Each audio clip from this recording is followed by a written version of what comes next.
যেমন কুকুর তেমন মুগুর, 2 দিন আগে পিস্তলটা কিনছি, না হলে তো আজকে ছাগলটা হারান লাগতো। এখন নিরাপত্তার জন্য বাংলাদেশের প্রত্যেকটা লোকের কাছে পিস্তল থাকতে হবে। চেয়ারম্যান সাহেব, দিনকাল তো ভালো যাইতে আছে না, যেখানে সেখানে মানুষের লাশ পড়ে আছে, ই করতে আছে, রিস্কা লাগা মারতে আছে।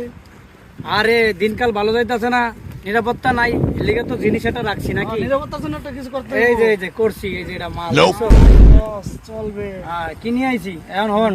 নিরাপত্তার কথা তোর বাবা দরকার নাই, রাইতে একটা পার্টি আছে এখন মনে করো আছে, এখন ওই যে লিটন ভাইয়ের কটা ছাগল আছে না, আছে চল এনটা ধরে লই। মানে ছাগলকে এমনি এমনি দিব? আরে ভাই ছাগল এমনি এমনি দিব না দেখেই তো এটা নিয়ে আইছি, এটা দেয়াইলে কি ছাগল আটকে রাখতে পারবে? চল ছাগল নিয়ে আসি। চলেন।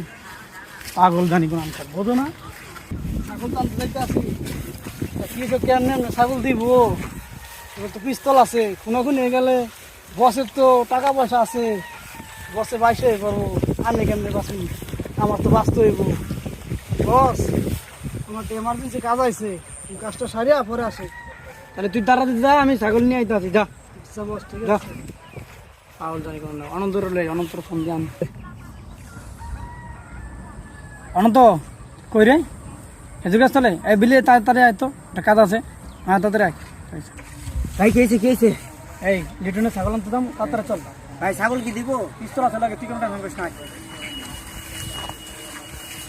আয় থাকলো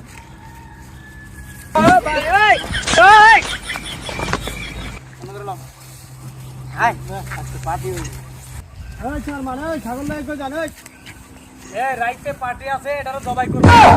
পার্টি আছে মানে ছাগল আমার, সবাই করবেন আমনে, পার্টি করবেন আমনে। কি মগের মূল্য চাইলেছেন নাকি? এই যে মগের মধ্যে লাশ ফালায় দিন, চুপচাপ থাক।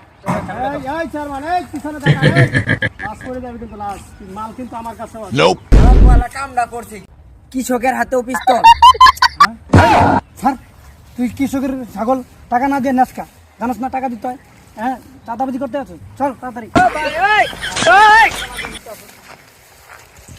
যেমন কুকুর তেমন মুগুর। যদি আজকে 2 দিন আগে পিস্তলটা কিনছি, যদি এই মেশিনটা না কিনতাম তা আমার মূল্যবান জিনিস হারাই যেত, আজকে ছাগলটা লয়ে যাইতো।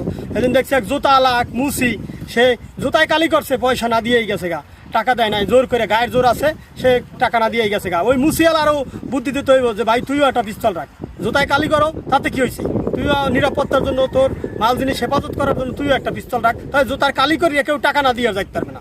এখন থেকে শিশু থেকে বৃদ্ধ পর্যন্ত 130 বছর বয়স হলেও তার কাছে পিস্তল থাকতে হবে, 2 দিনের শিশু হলেও তার কাছে নিরাপত্তার জন্য পিস্তল থাকতে হবে, নাহলে এখন নিরাপদে থাকা যাবে না।